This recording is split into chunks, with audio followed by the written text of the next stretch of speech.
What's good, y'all? What's good, y'all? What's good, y'all? What's great? Thank you for tuning in to another episode of Can the Brothers Get a Rap podcast. I'm your host, Ashley Lovechild, and I'm joined with my co-host, my brother from another mother. Blood couldn't make us any closer. One of the best photographers in the world. Santana, say something to the people. What's good? What's good? What's good, y'all? You know what I'm saying? We're back up in here. Appreciate y'all for tuning in on this Thursday night episode. We got another jam-packed show for you yet again. And we just gonna get right to it. You know what I'm saying? Let's go. Let's get it. So, you already know we're gonna start off with popular opinions.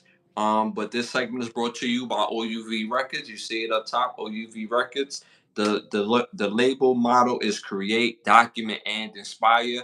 You could go on the Instagram at OUV Records and stay in tune to the latest music and merchandise. First question of the night. All right, so if you were starting an NFL franchise and you needed a cornerback all time, everybody's healthy and at their best, are you going to go with number one, Charles Woodson, number two, Darrell Revis, number three, Champ Bailey, number four, Ty Law? That's a tough list. And you know what I'm glad this list didn't do?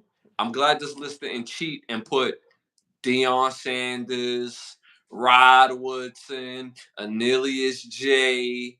That these are the elite corners as well. But like, if those guys was on the list, you know what I'm saying? You already know the answer would be, in my opinion.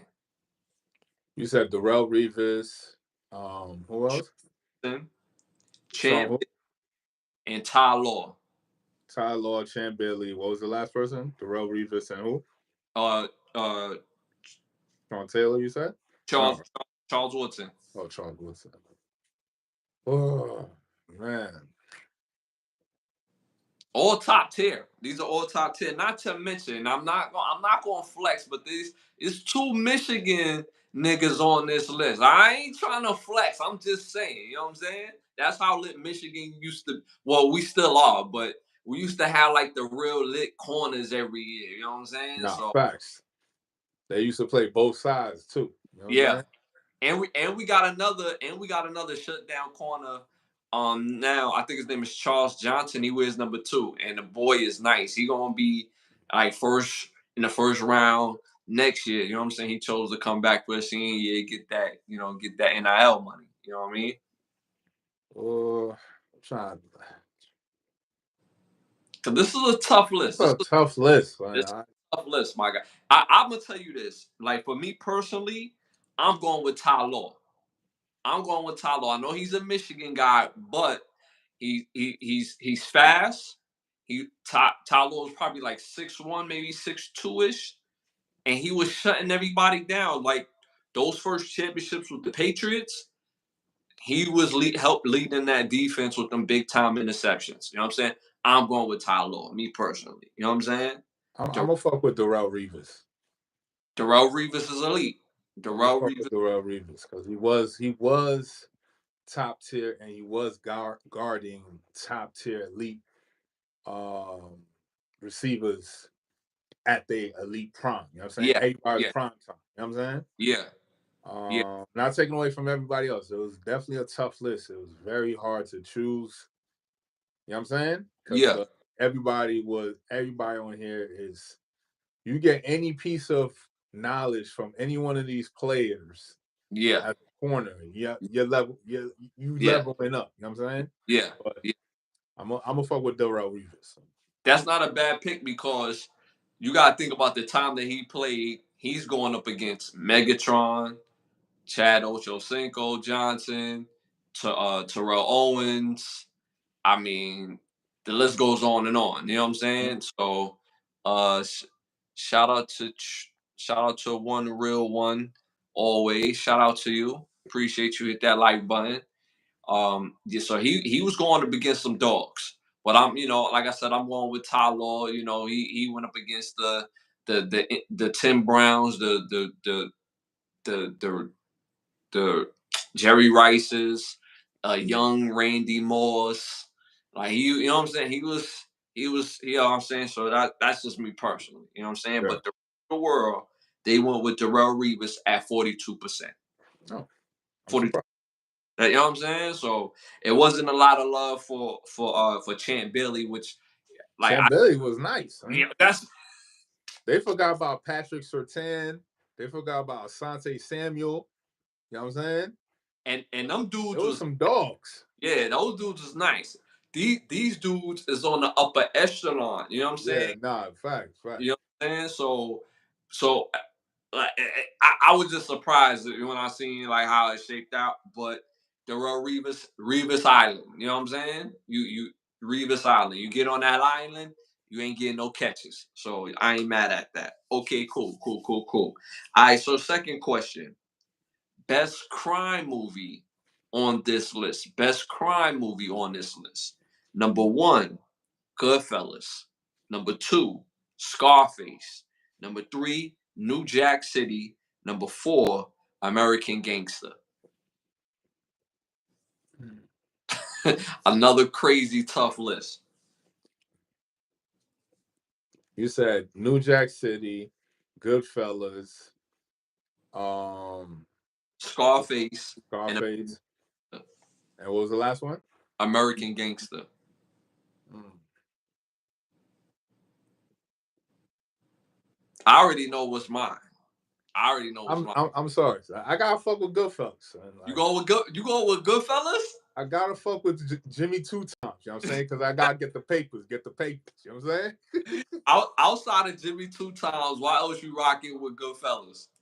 Yo, the movie is just it's just a good ass story, son. Yeah, it is. You know what I'm It is. saying? From start to finish, but It, it's just a good ass movie, son. I'm not even gonna hold you, son. Like start to finish, the shit is just lit. You know what I'm saying?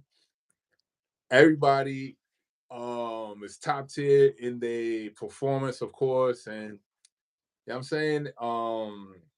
Martin Scorsese is this is his niche. You know what I'm yeah. saying? People Yes. have their niche, people have their area expertise of where they blossom at. This is his area where it's just always some of his best work. You know what I'm saying? And Yeah. Goodfellas is for me like his top tier work, son. His top Yeah. tier. I fuck with Goodfellas heavy. I always sit and watch that movie, no matter where it's at. You know what I'm saying? Facts. A shout out to Aaron in the building. Shout out to Football Master in the building. Shout out to Samantha in the building. Make sure y'all hit that like button. Continue to support us. And He's like, yo, I dig the hole. I dig the hole. No problem. Where's the show? you want me to dig the hole? I dig the hole. Where's the shovel? But you know what's the difference between Martin Scorsese's movies? Honestly, in my opinion, he paces them in a way where it takes you on a ride. It's just not just he doesn't lean on the culture of gangsterism. Like that's the secret ingredient, in my opinion, is the pace of the movies. When you look at The Godfather, when you look at Goodfellas, and so on and so forth, it's his pace of those type of movies that he has down to a science, in my opinion. Mm-hmm. So me personally, I gotta go with American Gangster. I gotta go with American Gangster. It's so perfectly orchestrated, and like you seen how when Frank Lucas came and he kept his head down. You know what I'm saying? He put that work in. Then when his boss got well, not he didn't get bodied, but when his boss untimely demise, and he started making his way up, what did he do? He started bringing in people that he trusts, and he trusts his family, which Mm-hmm. happens to be his relatives. And they was like, "Yo, load up." What Martin told Cole, load up the pacer, gas up the pacer, and I need y'all to come out here. He brought mom Facts. here, what the cousins, the sister, the auntie, the uncles, and they just spread it. You know what I'm saying? Pause. Where he was holding down Harlem, he had somebody in Jersey, somebody in Brooklyn, somebody in Queens, like, and they all had their own piece, and they really made it poppin'. And I think Russell Crowe being on the other side of that was like the perfect balance because Russell Crowe was not a perfect man. He was, he was doing the most at the same time, and he was doing some stuff that was like, come on, my dude, like it's $1 million, bro. Like, what we talking about here? You know what I'm saying? So Mm-hmm. I just love that movie as far as crime, gangster movies. So I'm going with American Gangster. You went with Goodfellas. I'm seeing a lot of Goodfellas in the chat. But the rest of the world, I'm not surprised at this answer. They went with Scarface at 35%. Not surprised. Not surprised. Mm-hmm. Scarface is one of the ones. So it's one of the ones. But I just felt like Scarface went out like a sucker, in my opinion. Yeah, To me, it was just over the top. It's an okay gangster movie, but it's like not, to me, it's not top tier. It's not like the most, like, it's not the greatest gangster movies, but it is one of the best tales of the how high you fall, how high you go is how fucking how high you gonna fall down. You know what I'm saying? So, but other than that, like it's I get why Scarface. You know what I'm saying? But it was still a tough list though. All the movies on that list is still top tier. You know what I'm saying? yeah, yeah. If I'm agreeing with you. I just hate the way he went out. There was nothing gangster about it. Like he was just reckless, and he became his own demise. You know what I'm saying? Where he went against Sosa, but he stood on principle. Very respectable. But now you got to build an army to go up against Sosa. Now you kill your right hand man's because he took down your sister, right?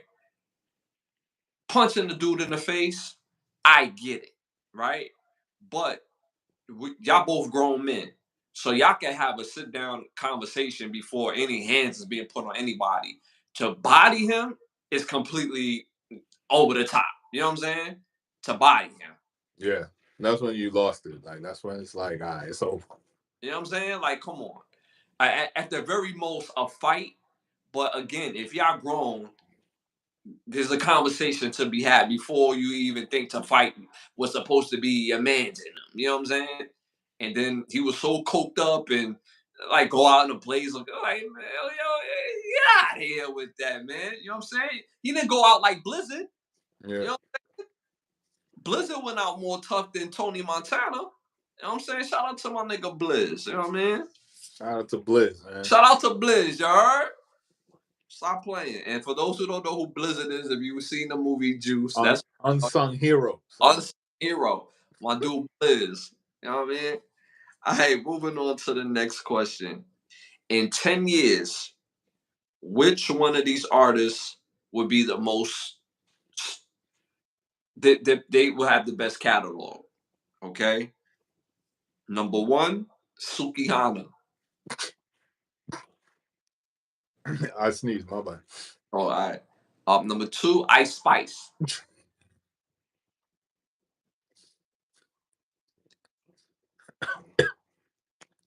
I need some water. Yeah, go ahead, my G. Yeah. Number three, Sexy Red. Fuck is this list? It's getting worse. I'm sorry, sir. It's getting worse. I don't. Number four, Megan Thee Stallion. Megan, son. That's all. Out of all of them, like I guess she's the one with the most lyrical ability. So eventually may come up with some lit shit in her later career. You know what I'm saying? And it might be popping. That may get me to download a song. But fuck it. That's the only one I'm gonna go after. The rest of them is hot garbage. Straight garbage juice that's been sitting under the New York sun for weeks straight. Ain't nobody ain't pick up that trash. That the sediment at the bottom of the junk, that's where they at. Like where all the shit, you know what I'm saying?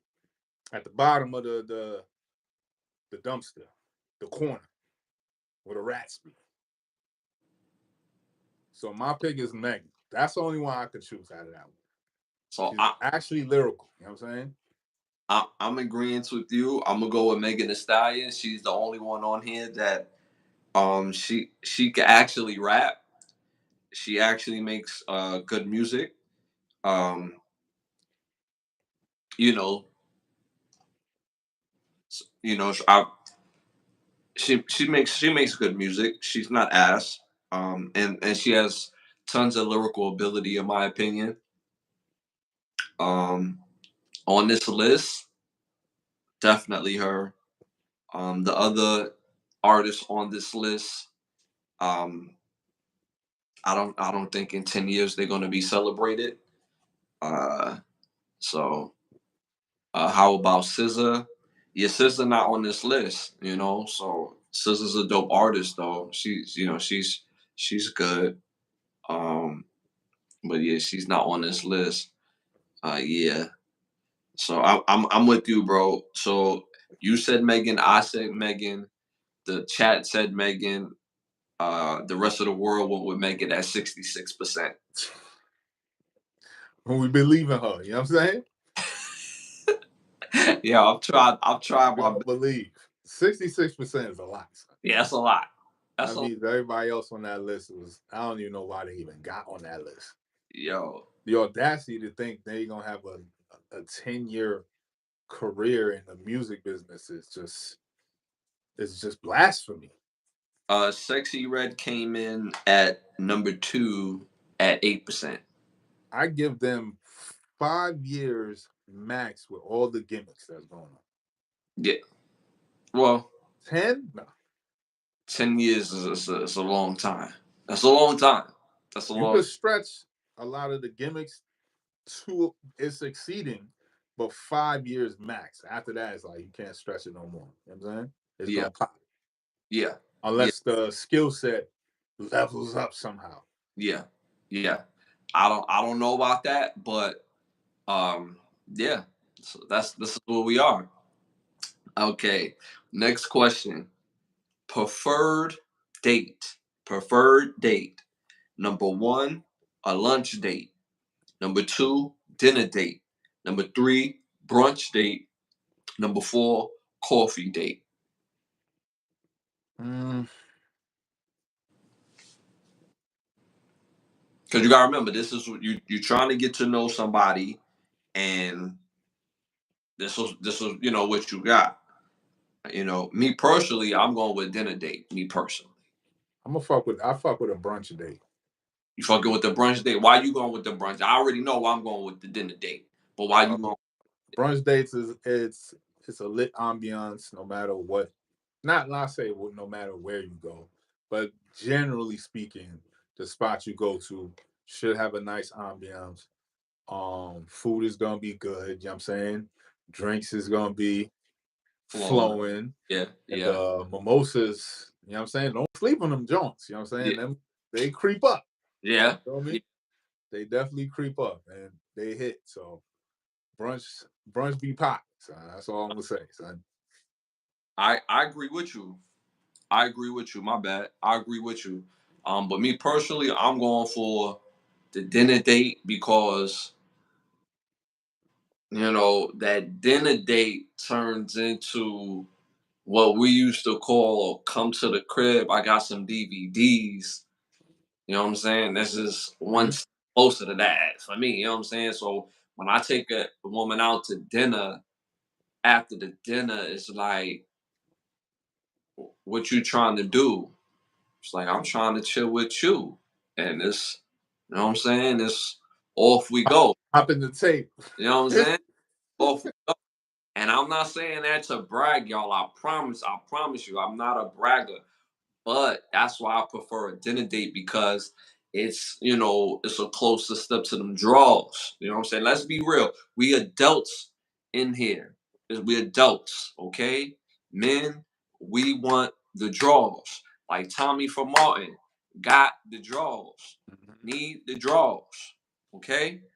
So that's why I prefer a dinner date. It's late at night. She got a little drink in her system. She ate good. I got her cackling. You know what I'm saying? Laughing.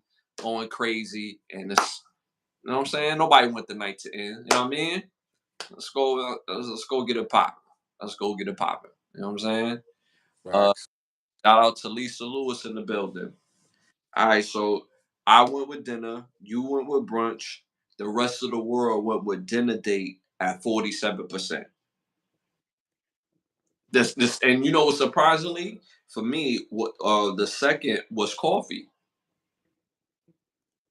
I was surprised at that. Mm. Coffee, people, prefer outside of the dinner date, people prefer the coffee date, which was very surprising. And up on some research, they mainly like to do the coffee date because that's when you really, for most people who are forced to be morning people, that you alert, you're up and at them, you're gonna ask good questions, you're really getting to know somebody. Most people are attentive in the morning that way. So, you know what I Yeah. mean? All right, so moving on to our next segment, Hollywood Need to Ask Us. We came up with the segment because there's a lot of trash ass movies in Hollywood. It's very hard to go to the movies because there's nothing to see. So we came up with this segment to just have these ideas into the universe, but guarantee you, if they take our ideas, we'll be knocking on the door. All right, because it's documented. So, um, you wanna start off? Now you can go ahead. All right.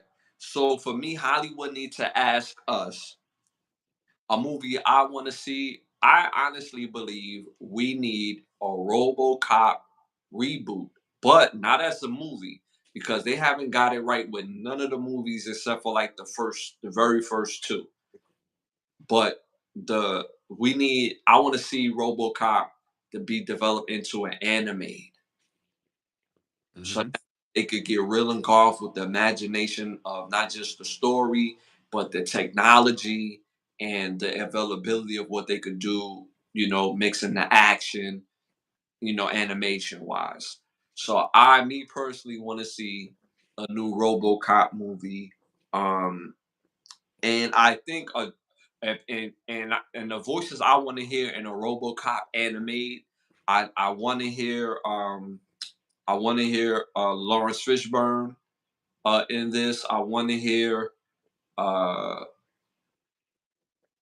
I honestly believe that what's bro name?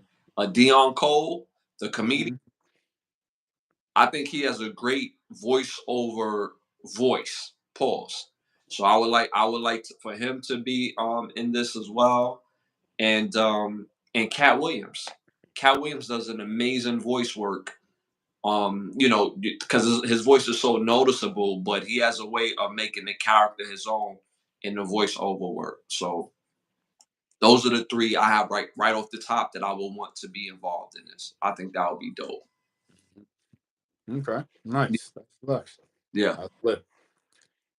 Um, I feel as though Hollywood needs to make a documentary, a very in-depth documentary, and this is very important, about hair, because I feel there's a misconception that that people have about hair and where it comes from and how certain styles are attributed to certain people, right? So there was a post a couple of months ago about a chick. I forget the whole gist of it, but the female on the post was basically complaining about this white girl who had a certain type of braid style in her hair, and she was basically saying that braiding is black culture. And then people in the comments were saying, "Oh no, that's a Nordic style of braid. It's come from Vikings. Y'all don't even own that." Blah blah blah blah blah. Right. So my thing is like that's why we need a history about hair, because if you think about it, if the whole premise is we as melanated people were the first beings here, right? Hmm. If that's the case, that means we colonized all the continents, right? Hmm. So that means we were in Africa, Europe, Asia, the Americas, Hmm. correct? So that means that we came up with cultivation, agriculture, mining, uh, the alphabet, writing, sailing, navigation, all these things that perpetuate and propel society forward. So now, could that be safe to say that we also came up with fashion and different styles and stuff like that? Would that be fair to say that? Yeah. Okay. So my point is, if there's a certain style of braid that we cultivated since the beginning of time and then brought that culture into an area where it's never been before, right? And it's been there for centuries, then that society collapses and then people start spreading out, and they're taking different parts of that culture and that society with them. Would it then not be safe to say that, okay, somebody went into the Nordic area and took that style of braid over there, and it became prevalent over there, but he didn't start it there because he or she didn't start it there because they learned it over here? Mm-hmm. You know what I'm saying? Mm-hmm. So I'd love to see a documentary about hair and where certain styles came from, why certain styles were at the time more accepted than others. You know what I'm saying? Mm-hmm. Mm-hmm. That's lit. That's lit. And I think that would be very interesting, especially if they break it down chronologically, throughout time instead of like jump cuts. Because I've seen what's the comedian? He did a movie called Hair. Uh, Oh, you talking about Chris Rock? Yeah, yeah. but it was very jumpish.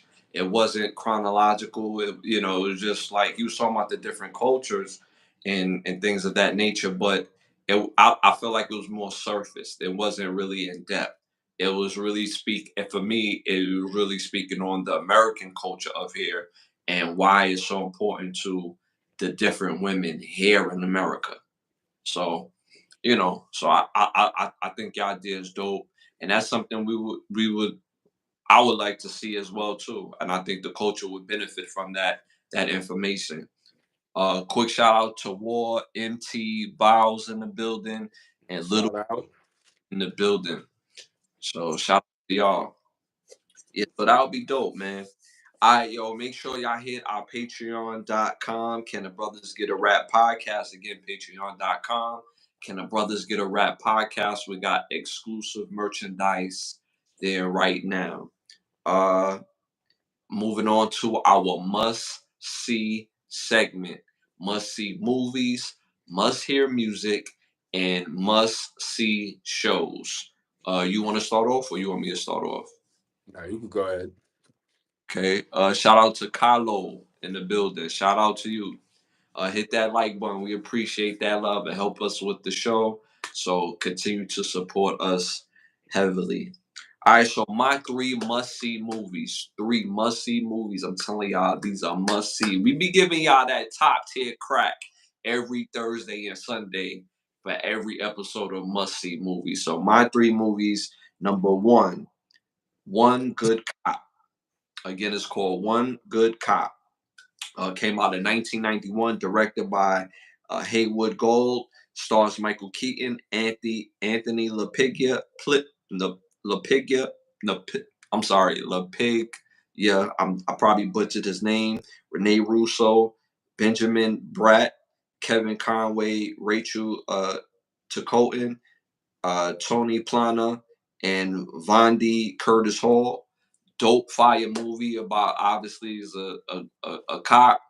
His partner, him and his partner get into a situation, and that one particular cop is left with that partner's three kids, and he has to figure it out.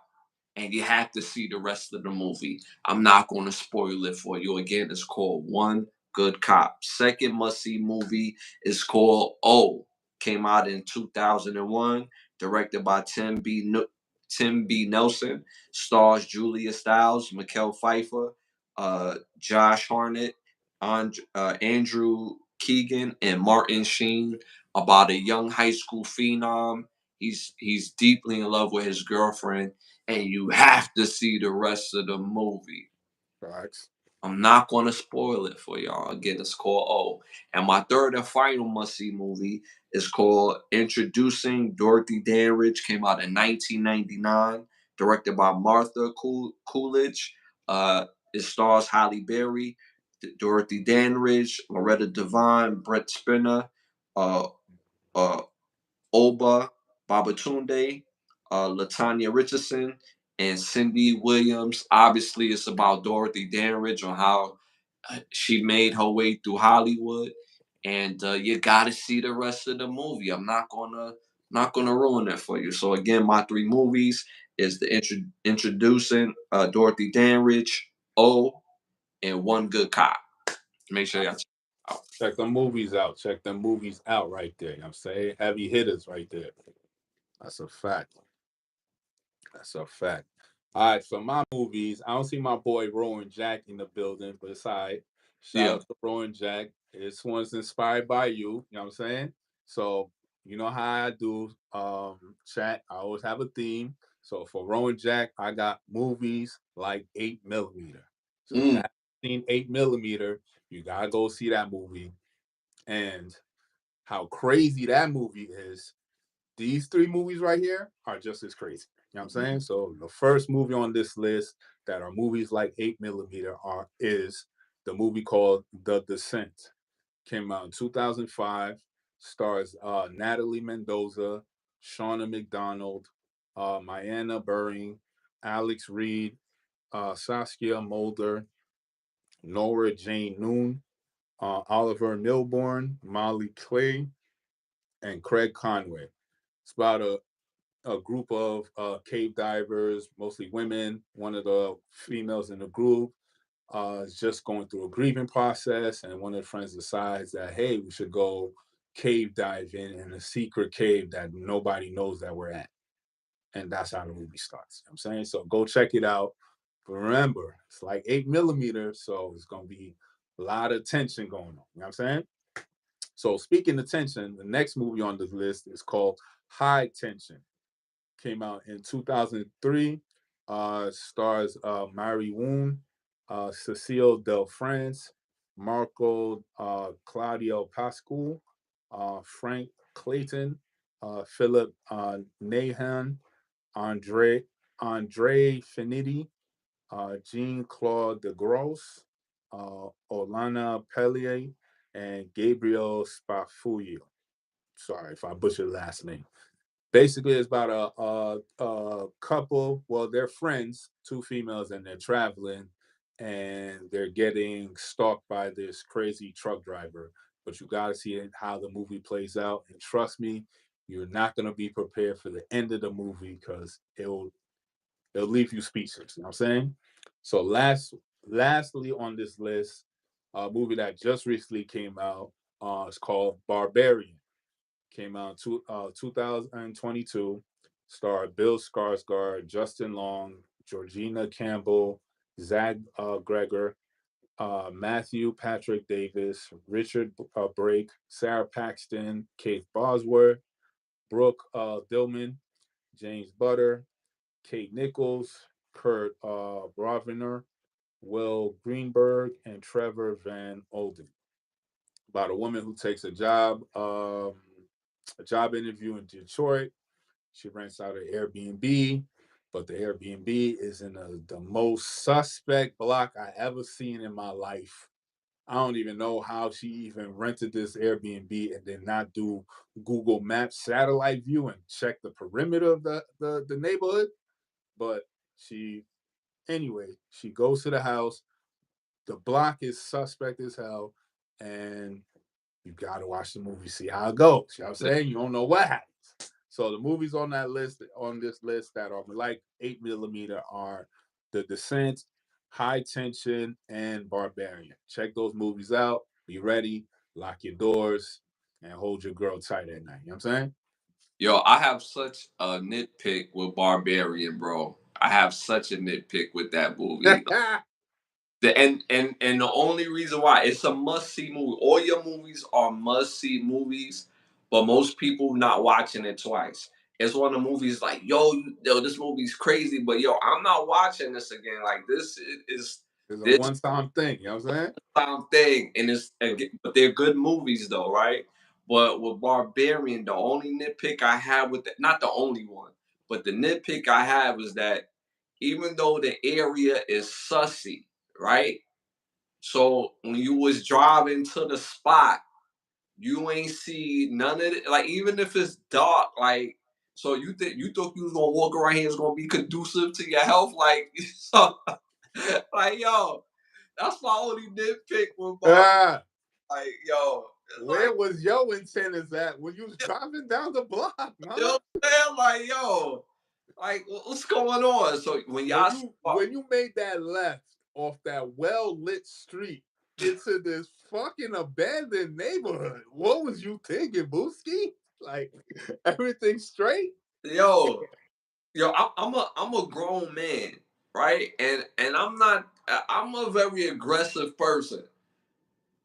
That neighborhood was hella I'm not choosing to stay there, blood. No way. I'm not choosing to book it. Not only book it, I'm definitely not paying for it, right? right, And right, then pay for a trip to be that is the destination. right, Nah, I'm not doing it.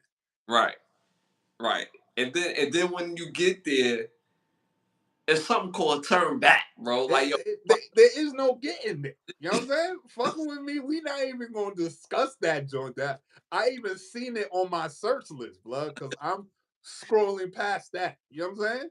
yo, so I really hope y'all go in and watch all these movies, especially Barbarian, cause yo, my nitpick on the Barbarian, it's just like yo, ain't no way, yo. It would have been a quick movie if I started it. It would Yeah, have been like, yeah, skirt.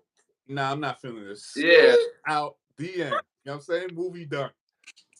I don't, Sorry, y'all paid 10.50 for this, yeah, I don't know, but maybe. I'm not going to that crib. So I'm sorry, son. Yo, I don't know. I don't know. Maybe it's because we from New York City, and like, all right. So for those who don't know, right? So in New York City, you know which blocks to walk down and which ones not to, right? To avoid certain stuff. So let's say if you walk it down a block and you see a whole bunch of dudes, and literally you could walk, especially in Brooklyn, you could walk down Brooklyn late at night, and you'll see about like 20, 30 dudes just talking, chilling. You don't necessarily want to walk through that. You know what I'm saying? Because you don't know. You know what I'm saying? Like you can hold your own, but that's still 20, 30 dudes. You know what I'm saying? You All don't right. want to walk through that type of energy. So you learn how to go across the street and walk around that. You know what I'm saying? To Mm-hmm. avoid that type of energy because you don't know what they're gonna be on. You know what I'm saying? So that's how you learn how to develop antennas. You know what I'm saying? So when you young and coming up in New York City, you peep that, be like, yeah, I nah, ain't fucking with it. yeah, nah. Like I'm tough, but I ain't. I'm not stupid. Like you know what I'm saying? Like there's a difference, right? So when I see that movie, it's like, yo, well, and she was dry. Yeah, I don't want to tell y'all nothing. Just go see the movie. Just nitpick, nitpick, nitpick. All right, so those are the must see. So all right, so now I got three must hear musics. We just talking life. Yo, shout out to Big Dog Mofo in the building. Make sure Shout out. everyone help support with the show and subscribe. So three must hear albums, must hear, and you know me, y'all. I talk about albums from the 80s, 90s, 2000s, 2010s, and present time.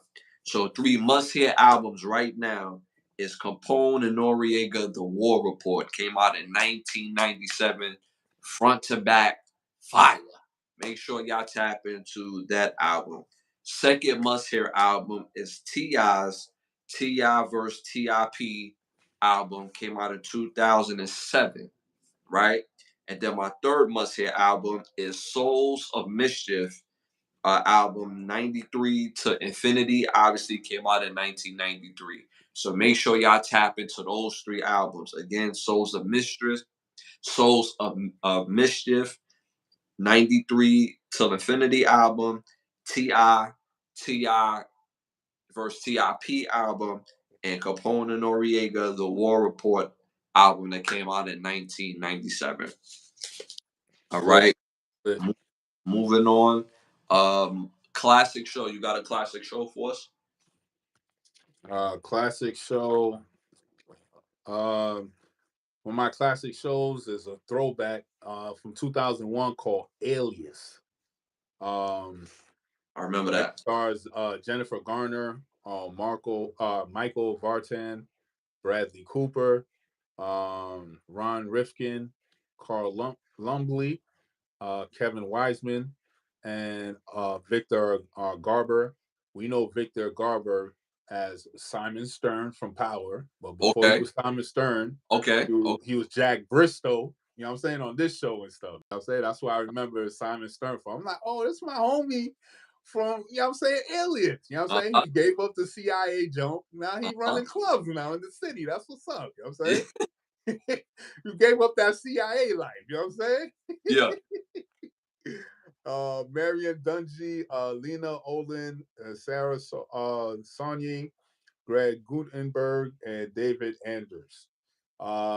It's about it stars Jennifer Garner. She plays the CIA spy who's also in school and work, and on weekends she go on missions to handle shit for the CIA, right? But lo and behold, she thought she was working for the CIA, but come to find out she working for the enemy. Mm. Fire series. Like, it was lit. It was on ABC, had 5 seasons. It was just a crazy show. The amount of missions she went on, these covert missions she had and all that stuff. It was lit. It was a dope show. I thoroughly enjoyed it. Must watch. It's a must see. It's a classic, and it's called Alias. Again, it came out in 2001 and it had 5 seasons. Fire. Fire. Now, my classic show is not a classic. It's a must see. It's a must see. Uh, you know how I felt about season one of this, but them season two is a must see. It's a must see. It's a must see show. Um, this one is it stars Luke. I actually had another show, but I had to talk about this show um because I sat down and watched the whole season probably in 2 sittings. That's how addictive it was. It was really good. It was better than the first season. The first season was very hard to watch, basically because of the themes that they went with, um, and it was just a very tough watch. Uh, Mhm. the season two, much better watch, much better watch. I've only watched season one time, and I probably would never watch season one of them ever again. Like, that's how tough of a watch season one is. But season two, man, the singer Luke, let me make sure I get his name correct. I ain't know Buddy from the Shot could really act like that. You know what I'm saying? Yeah, that's what I'm saying. He's the singer. He's a singer. Like, Um, Buddy could act. I'm like, oh shit, that nigga type nice. so you sat down and watched it. So what you thought of it? Um, it was straight. You know what I'm saying? It wasn't um as a hard sitting watch as the first season. So it's a little less of that. Um, but more on the supernatural, like more heavy on the supernatural, which was like, all right, I guess. But I like how they tied in to Hmm. the first season. The way they Yeah, tied it in was like just lit, yeah. and just it with the way they tied it in, just broadened the 2 seasons to a even broader brushstroke. You know what I'm saying? Hmm. So it just made whatever they're gonna do for the third season that much more interesting. Oh, we talking about the show Them from Amazon Prime. Yeah, yeah. And then they they got the OG Pam Grier in there. You She know, did a phenomenal job. She did um, great. she did a phenomenal job in there. Um, She I needed to believe get more roles in her she she's mom she's been mom role type. she's been excellent in this, and another movie called Cinnamon that she's excellent in. Excellent. She's excellent in that. That's her, Damon Wayans, and the girl that plays Jukebox from Raising. Correct. Yeah, it's on. That's on Tubi. That's a Tubi original. That movie's fire. It's called Cinnamon. But the girl Deborah Iron from England. She did a dope job. You know, they brought her back from the first season, which I like. Hold on. She from England, son? Yeah. Come on, son. I knew something's funny about her accent, kid. I knew something wasn't like it wasn't all the way as authentic. Like I'm catching on to you UK cats, son. I'm catching on to y'all, son. Yo, Y'all look, keep sprinkling in these Oreos. You know what I'm saying? And and, they and, ain't even from here. Like what the and hell? but tell the people why you don't like the UK, the uses of the UK If actor. you're from UK, you know what I'm saying? Just keep your accent and just be from the UK. Right, Don't be from the UK and pretend you from South Central LA, but you from Wales. right, Like, come on, son. right. So Like, what are we doing? so it had nothing to do with them being from UK. It's just more for the fact that when they play, When they they play a character, they play an American character. They take on the persona of an right, American person. You know what I'm right, saying? All right, through and through. Because y'all yeah, niggas is from UK. You have no idea what it is to be an American. You know what I'm right, saying? right. Just be UK in America. Right. Because living Right. in America compared to living in the UK is totally different, man. Yeah. Bro, I could drive 2 hours and I'll still be in the same state. Y'all niggas drive 2 hours, you're gonna be in a different country. We're Right. not the same. You know what I'm Right. saying? Right. Right. You tell a person in UK, yo, the spy is only 2 hours, they gonna have a conniption, like, oh my god, that's far. But you tell somebody in America, yo, it's 2 hours. Oh, that's light work. That's right Yeah. there. Yeah. You're not the same, son. Yeah. So That's the mere fact that y'all get casted for these roles that better suited for Americans is just preposterous. I don't understand why Hollywood does that. So when Homeland Security and DEA dismantle Hollywood, I would want one of them, you know what I mean, agents to ask them that question because I don't get it. So yeah. maybe when y'all finish y'all investigations, y'all can find out why y'all do that because that makes no sense to me. You know what I'm saying? It's just the pipeline pause of how they Oh, have. it's caught up in the pipeline. But it's clogged up in the They need pipeline. to unclog the pipeline. You know what I mean? But I want to shout out. You know who else I want to shout out? I thought he did a great job. Amon Shumpert. He's really you really see his talents outside of basketball. He's developed into a really good rapper, and also he's developing himself into a good actor as well. He played the dad Mm-hmm. of the kid of that girl's son. Well, the girl about her son. To answer Big Dog Mofo, yes, they are actors, but my thing is, why is it that you don't see American actors going over to UK films and taking on a persona of a UK with a UK accent? You Right, never see that, but you right. see an influx of UK actors and actresses coming over here and taking roles that could be better suited for actors that are already here. You already hear actors complaining about they're not getting roles like that. And now you get actors over there coming over here fighting for the same limited roles that people over here are already fighting for. You know what I'm saying? So And it's like it kind of pits them against each other instead of looking at the overseers as they're the ones putting y'all against each other. You know what I'm saying? How many people went for the role of on the wire, went for the role of what's the role that Idris Elba played? he played Stringer Bell. Stringer Bell. I'm pretty sure during that casting call, it was hundreds of people that made it. Now, not taking away from Idris Elba, like he did a fantastic job, but I'm just saying, it's like it's just crazy. You know what I'm saying? And See, they're great actors. They're great right, actors. I'm just saying, keep your accent. It would have been cool to see him in Baltimore having a UK accent right, running the joint. Yeah, right. that would have been ill. You know what I'm Yeah, saying? That would have been different. We would have to explain how that worked or something, but I would have seen it. You know what I'm saying? right, right. So it's not the fact that they're coming over and working. It's just the fact that they taking on a persona that's not naturally theirs, and could be better suited, and it'll be better suited for them if they could, like you said, keep their accent and have their UK swag just in the US story. So, Yeah. but gotta give out a shout out to Amon Shumpert. Gotta give a shout out to Oh Luke. yeah, he did good. I forgot he was on there too. Yup. Yeah, Luke James killed this role. He killed this role. I think he done upped. his money up in Hollywood when it comes to acting and his ability to do the stuff that he was able to do.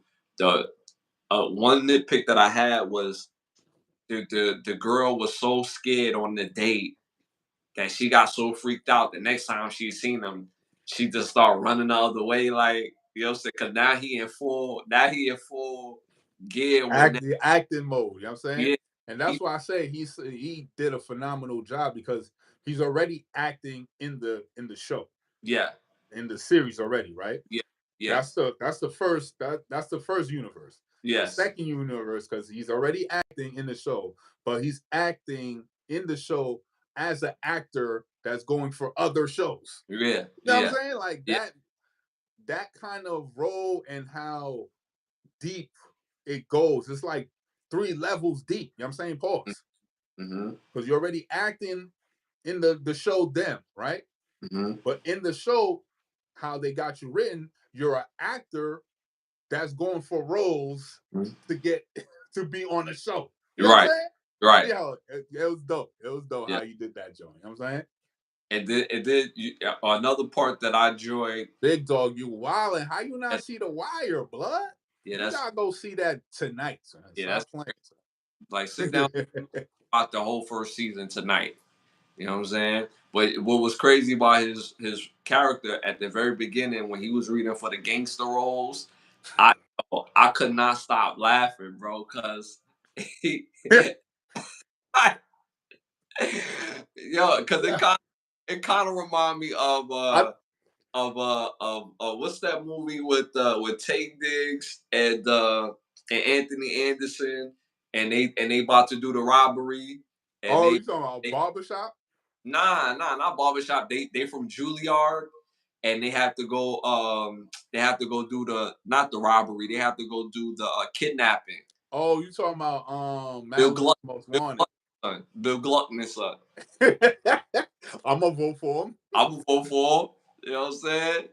It kind of remind me of that particular thing. So I enjoyed like watching him bomb as a struggling actor. You know what I'm saying? But you got to see the different complexities and the levels of his character. Him kind of being naive, him being wide-eyed, him having a goal, and then like you see the without ruining it for y'all, you see the other side, but how the other side is carrying the story as the story being told. It's just a dope watch. Malibu Most Wanted, yes. Malibu Most Wanted, yes.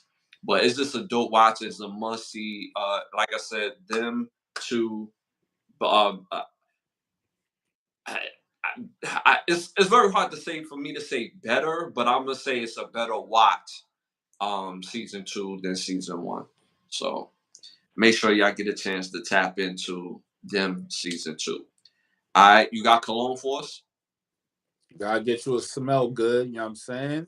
You look good. You feel good. You look good. You feel good. You dress good. You gotta smell good. So the fragrance for this week is Dolce Gabbana. The fragrance is Intenso. Gotta get you this fragrance right here. It's cologne is fire, top tier is Dolce Gabbana, so you know it's a top tier brand. The scent is Intenso, and I'm telling you, it's very intense, very strong, masculine scent, and your girl's gonna love it. You know what I'm saying? So definitely the bottle you want to get for this week is Dolce Gabbana, and it's called Intenso. Yeah. The Sopranos. I want to rewatch all of that. Yeah, I rewatched the whole Sopranos probably like I'll Yeah, say, that's a classic, like probably uh, like 4 or 5 times in the years since it's been out. yeah, and the way they ended it, it always made it seem like they was gonna somehow bring it back at some point. By the way they ended it, the what was the most surprising part? Not to segue, but what's the most surprising part in Sopranos for you? But you got to give me one, just one surprising part. Surprising part. Uh, And not to mention, y'all, there's a lot of famous actors in Soprano who wasn't famous at the time that was playing roles that was very unbecoming of them, and they speak out on playing those type of roles. but they played those type of roles back then though. So I yeah, get that. yeah. Probably when Bobby Bacalao got clipped, son. Bobby Bacalao. Yeah, the dude that married whatchamacallit, his sister later on in the season, fat Oh dude. yeah, oh yeah, oh yeah, oh yeah. Okay, okay, okay, okay. My most surprised part of Sopranos easily was when his right hand man's there was another new dude that was pulling up to the job site. He was early, on time, and it was still dark outside. You know what I mean? Yeah. It was still dark outside. You know what I'm saying? Peep what I'm doing, y'all. It was still dark outside. You know what I'm saying? And then like his right hand man's, you know what I'm saying? Put this head up like, yo, what's going on? But there was a dude sitting right next to him. Y'all notice I was doing that, right? I was giving hints of what I was talking about. Y'all get it, right? Yeah. So that was the most surprising part in the whole franchise of what you call them of Sopranos for me. Uh, Facts. wasn't there? I don't want to say it. Great question. I don't want to say it, bro. Nah, it's a fact. Like the dude, he was telling the dude, "Yo, make sure you come early for work. Don't be slacking. This is your opportunity to get your life together." And he pulls up. The right hand man was in there with the other dude, and you know what I mean? Mm-hmm. Crazy. You know what I'm saying? So, but shout out to Mike Epps though. Mike Epps was in that too, y'all. Mike Epps was in that. Y'all know that, right? He was in. He was in there. He was in there. He was in Sopranos. Take a second look. Look at the type of role that he played. And he spoke out about playing those type of roles. He said he didn't pay his dues like how other comedic actors pay their dues. Mm-hmm. I'm just saying, popping the tape. Got popping the tape on them. So it's time to wrap. It's time to wrap, y'all. It's time to wrap. This segment is brought to you by Button Snaps. Button Snaps, you could get classic movies, shows, documentaries, and original content for your viewing pleasure of only $4.99. Make sure you tap into Button Snaps. First subject of time to wrap. Did you know Megan Fox had 3 sons? The actress? No, Yeah. I didn't know But you that. know Keeping her life private. That's what's up. Yeah, but you know what's very interesting about her 3 sons, and I'm not talking about her children, but it's worth mentioning because we're not talking about them, but we have to mention the parenting style. So all 3 children are boys, and they're under the age of, I believe, the oldest maybe about 11. I could be wrong. He could be 8, but I'll say 11. All 3 younger than him are trans girls. How? All 3. Not one. They said in the chat is one. No, it's not one. Or they're asking, is it one? No, it's not one. All 3 natural born young men are living their life as trans girls.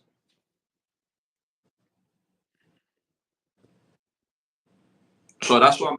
That's she what I'm. should just kept her. She should just kept her life private. You know what I'm saying? Nobody know you have sons. All of a sudden, everybody know you have sons. Now they girls. But now you come out publicly about your private life. That was private for many years. So it's very ironic how you want to go public. Like, I don't care, son. You know what I'm saying? Like, stop pushing your agenda on other people. Like, you want to live your life and raise your children that way, have at it. But the minute you start putting it on social media, now the privacy that you held dear is no longer there. So now that means any and everybody can make any kind of comment they want because you put it out there. You willingly put it out there. So now we can comment however we feel about it, and you can't feel no kind of way. The mere fact that you have children under the age of, like, I don't even understand why this is even a subject matter, why this is a talking point, why we think that America is the greatest country in the history of human civilization, but yet we having conversations about who should use bathrooms. It's like, come on, son. This is the stuff that y'all want to push, and celebrities will do anything for a check. They the biggest whores and prostitutes. You put a checkbook in front of them, they'll practically say anything. They're actors. You know what I mean? They get paid to lie all day. You know what I'm saying? So I'm not surprised somebody put a checkbook in front of her, and yo, you want your lights turned on, right? You need these medicines to keep their lifestyle going, right? It's not cheap, right? All right, so let's get it going. And that's why I've been very careful on how we approach this, because they're still children, right? So we're not talking about the children. We're talking about the parenting style, only because now it's in the public eye. It's not no longer private. If it was private, nobody would say nothing. It would be like, oh, that's, if you're in the personal space, it's like, oh, okay. But in the real world, now that it's public, you're a known figure. You in top tier movies, so it's a known fact of what you got going on right now. So in your parenting style, I think it's just way too early for those boys to really say to themselves, this is who I identify myself as, and this is what I'm going to roll with. Said my piece on that. Okay. um and I agree with you. Why not just continue to keep it private? Why not? Even if it got out, let's say you kept it private and it got out.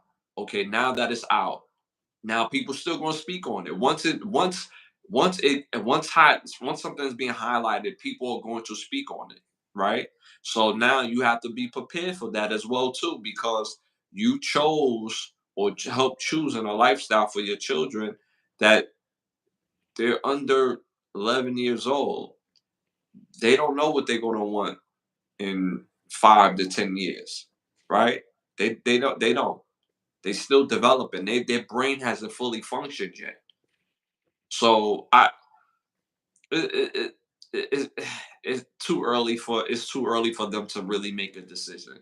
They don't even know what they like for real. They don't know if they like girls or other boys, and like, what's the whole purpose of all that? So It's way too soon for any of that talk or introduction of that type of lifestyle in any child's life at any point. You know what I'm saying? I feel as though if they come to a certain age, they come to that on their own, then fine. But if you pushing it upon them, children are impressionable. They're gonna follow whatever their parents tell them. You know what I'm saying? So you making it seem like that's the choice that they want is preposterous. hmm Doesn't make sense. hmm shout out to Mateo. What we talking about? We speaking on Megan Fox. Has now is it has came out. She has three sons, all under the age of 11, and they living their life as trans girls. So yeah, shout out to British B in the building. So you like children under 11? Yeah, I'm out. This is weird. Yeah, I don't have a nice night, sir. Oh man. Anyway, um, but yeah. So I just think it's just too early for them to choose what they want to be and what they're gonna like and like. Their brain hasn't fully developed. Um, and again, Megan Fox, I mean, you have the right to do and parent any way you want to. But because you are a celebrity and because you are in the public eye and because now the story is out, people will comment on it. And you cannot be mad that people comment on it because they have invested into your lifestyle. When Mhm. people identify with people, you like actors are so weird. Like, you want it on one end and don't want it on the other. And what I mean by that is when certain celebrities die, whether they're actors, entertainers, as far as singers or whatever, when they die, you have a people actually care about that celebrity when they die, actor, singer, or whatever, because when they heard your music or when they seen you acting, they identified themselves with you on screen. And because of that, you received a whole lot of adulation, respect, and all that good stuff, all the good attention, right? But now, because the things that you're doing morally don't match up with the people who originally supported you, so now you can't say, "Oh, I do whatever I want to do." You can't do whatever you want to do, but people can do what they want to do as well and comment. So I'm gonna put that there. All right, moving on to our next topic. I know you had to hear it already. What you think of that Kendrick Lamar diss? That was straight. It was good. Good for the culture, you know what I'm saying? Um, I mean, yeah, I haven't had no issues with it. It was straight. I like the competition aspect of it. Um, but what this diss reveals to me is that they ain't never been friends. And what a lot of people don't realize, just because you see artists together and you see them together often, they not friends. They have good chemistry. Like growing up as a kid, I used to be a big fan of Saved by the Bell, right? So watching Saved by the Bell, because their chemistry is so good, you think that they actually hung out with each other. They, like, Zach was really dating Kelly, and like you would think that, but off the screen, it was like people was cool, they gonna work, but it was like, I ain't chilling with this dude. Like, even with Family Matters, because the chemistry was so amazing, you would have never thought that there was friction on Family Matters with Steve Urkel and Joanne Payton, who plays Harriet, the mother character. He had, a couple issues with Carl Winslow off screen, and if you see them on screen, their chemistry was second to none. So, hearing this battle, it kind of it's getting petty though, because it kind of remind me of like in high school, where you have like one of your homeboys in high school, you tell them, personal things about you, like, the type of girls that you done, been with, and just little secrets, little things that you did. And then when y'all not cool no more, now he tells everybody what you told him. You know what I'm saying? So it's like you was never really boys. So that's how I kind of look at it too. I love the competition aspect of it. I honestly, I thought the disc was kind of mid, to be honest with you. I Mm, thought the disc had parts that was like, oh God, that was crazy.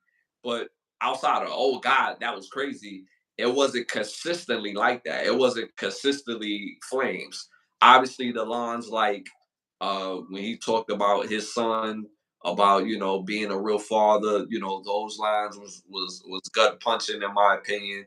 When he said, I don't like the way you walk, the way you talk, that was pretty tough. You know what I'm saying? So he has some tough ones in there, and I really analyzed that verse, but it was mid for the most part, in my opinion. But you felt the disdain for Drake, and it's just crazy. Like, they used to do songs together, so. But that's how I feel about it, me personally. mhm, So, all right, moving on, moving on. Next segment. There's a growing culture in New York City that is called subway surfing, where you have a lot of teenage kids playing in the subways, but now they're riding the subways, like how Wesley Snipes in U.S. Marshall sitting on top of the subway, but now they standing on top of the subway, like riding it, like they in the Matrix or something. What do mm. you think about that? I mean, New York is its own place. You know what I'm saying? Niggas gonna find whatever they gonna do to entertain themselves. Now I was riding on trains, I guess. You know what I'm saying? That just goes to show it's not as much as the glitz and glamour there as it is in New York. It's not a lot of stuff for people to really do. You know what I'm saying? It's really not. Unless you're trying to spend some bread,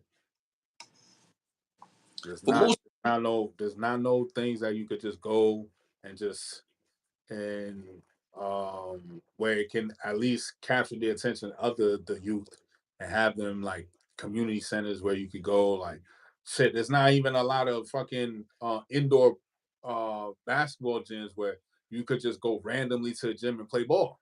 You know what I'm saying? Unless you have a membership and niggas got paid for that. So it's like, at least that.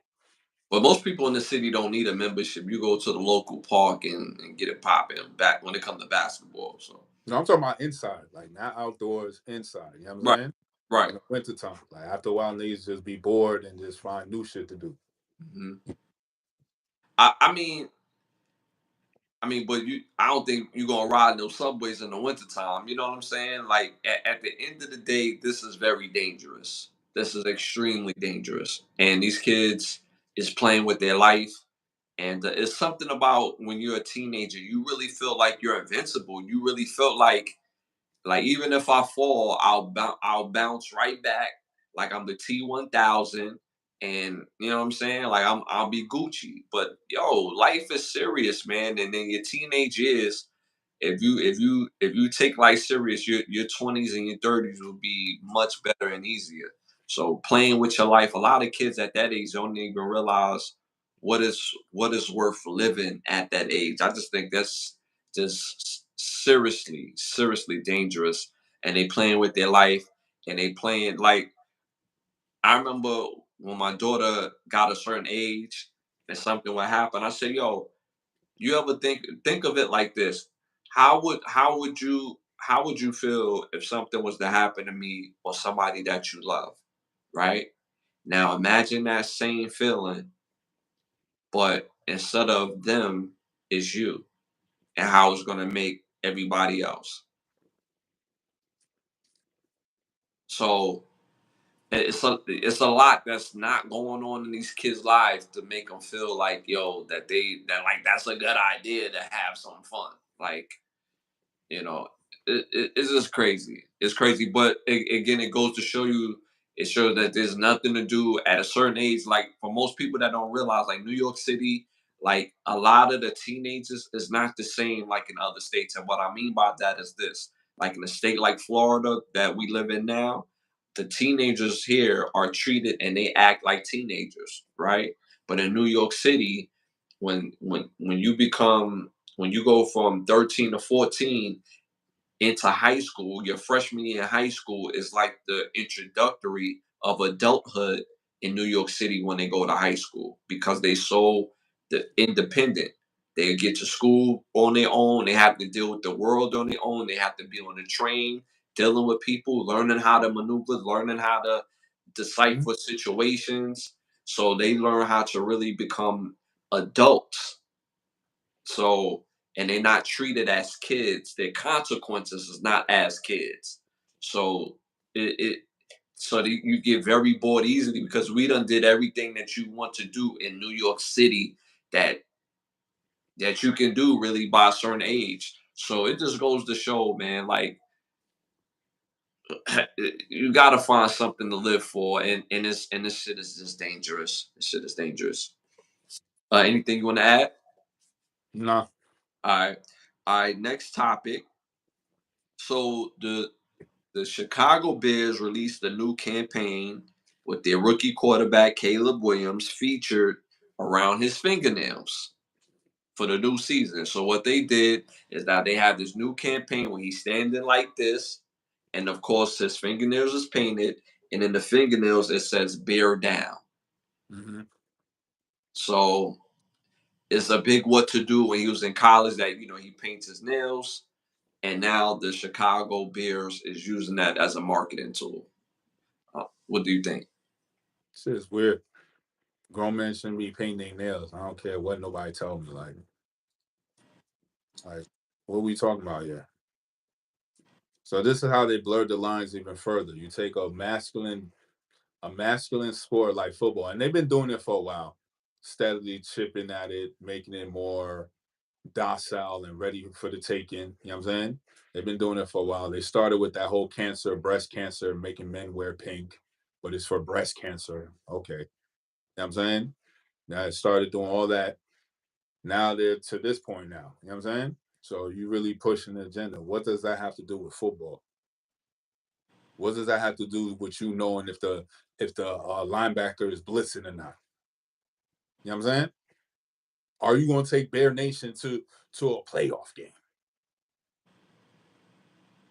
or win some damn games? How about that? And to add on to what you're saying, I've never seen a football player like I've never watched a game and see the guys wear pink and be like, "Yo, I need to, give to breast cancer." No. I like so. It's like, let's say, pushing the agenda, because if wearing painted nails made you a better football player and it elevated your skill set for real on the field, you don't think everybody will paint their nails so they could be on the field? So that has nothing to do with your skill set. But I hope you could read. I hope you could read option. You know what I'm saying? The DE crashing or he released to the running back. I hope you could read option. That's all I'm saying. Because the league is a totally different tier. You got 300 people, 300-pound men, pause, running 4.5. You know how scary that is? That's Those, like your refrigerator running just as fast as you. it's, Think about that. they don't hit. It's straight up collisions. These are car crashes. Like, come on. These are car. So, I mean, the Bear Nation has always been a terrible franchise. So, whatever. You know what I'm saying? Y'all just gonna keep being sauced. You know what I'm saying? Uh, This is gonna keep being terrible. This is not gonna make it better. I, We'll I see. We'll I don't see. see It's how early on in this is the season. They ain't even training camp yet. So we'll see. Hopefully he's nice. You know what I'm saying? I don't see how this results to tech tickets being sold at a better rate. Again, with breast cancer, we're not saying that they shouldn't give to breast cancer or any other thing that they want to give to, but the indoctrination of you know of making the game more feminine is in full effect, and that's the correlation that we're making. So, When you move. look at the players, when NFL, well, I haven't watched NFL Network in so damn long, but when NFL Network used to show old films of the the Butkus era and you know what I'm saying, the wild big shoulder pads and Mhm, the these had the face mask with the bar in the middle. Like, mhm. now these guys look hella scary, son. Yeah, yeah, Now compare that to Caleb Williams, yeah. Even their quarterbacks look kind of type scary. Like, you know what I'm yeah. saying? Like, They did, yeah. they look like, well, I don't know if I want to blitz back here. He look like he might take me out. Now it's like, compared to them back then, and now it's like, I don't know, son. You remember the movie Necessary Roughness? Yeah, And when they tried to blitz the quarterback, the whole team that was from the prison league, yeah. they hiked the ball. They just start beating them up. You know what I'm saying? So it was like real scary. Like it was on that time, like real Facts. impressive. So yeah. All right. So moving on. Moving on. Uh. So did you know there's a new trend of people paying $800 for designer jeans that now have pee stains in them? That is the new fashion trend that's going up. He laughed. I'm dead serious. No, son, no. This can't be for real, son. I'm dead serious. And you gonna show? Yo, the fashion game is the biggest finesse, son. I fuck with them, son. You gonna pee on a pair of jeans and then say it's fashion and charge a nigga 800. 800. Damn, that's fucking slick, son. If people buy that shit, yo, the fashion industry is dope, son. They gonna make you buy shit. Literally. Designer shit. I'm telling you, that's where it's gonna go. They gonna be like, yo, this is designer shit from Kim K. Well, 5 bands. what's up? You know what I'm saying? 5 bands for a piece of dookie. What up? You know somebody gonna buy it. You And know be somebody gonna buy it.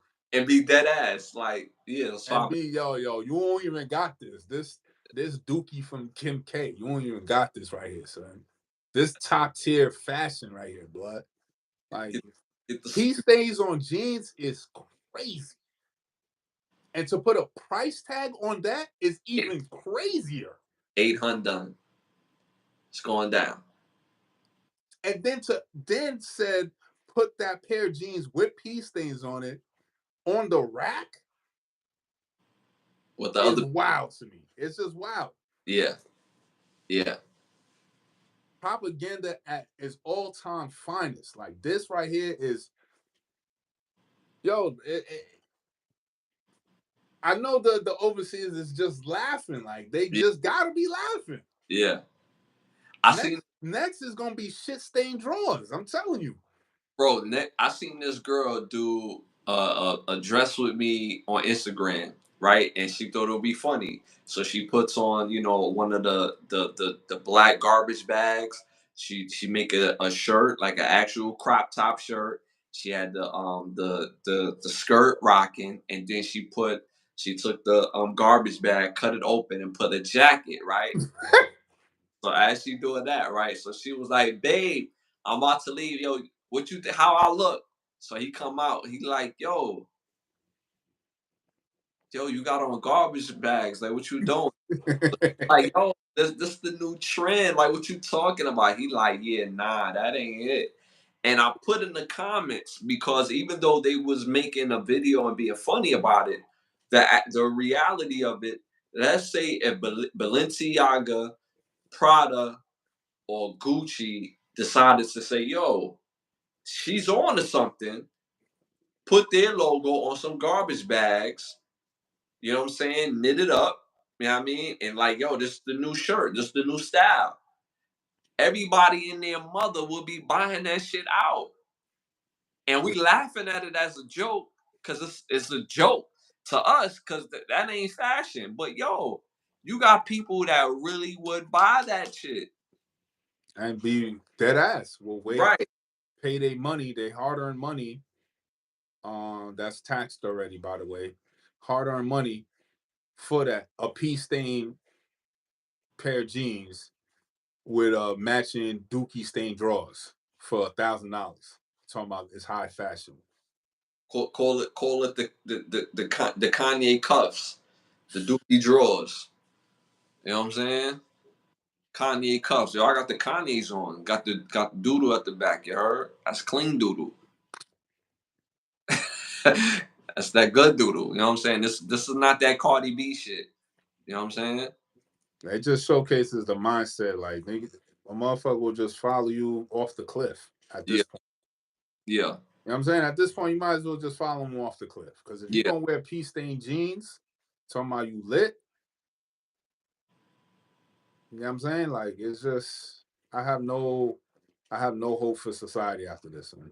yeah, If that's a selling point and it actually makes sale, yeah. it's no hope, son. It's It's just you might as well just kick back, relax, and just watch this whole shit go down. it's $800.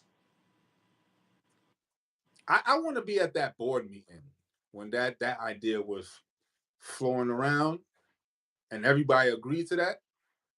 I just want to be at that board meeting or listen to the recording of that board meeting when that went down. When that meeting went down, when you called me to work that morning and you told me that this is going to be the campaign, that me as your marketing director, me and Bob, that now we won't have to push Yeah, Pete Payne jeans yeah. to the populace and sell it for 800. Uh-huh. Now I got to call Marcus Graham, find out how we going to put this campaign You know together. what I'm saying? Give Marcus and White Bob on the phone. You know You what know I'm what saying? I'm saying? Bob for marketing and Bob, Marcus, we're going to get it together. You know what I'm saying? Something going to get right. yeah.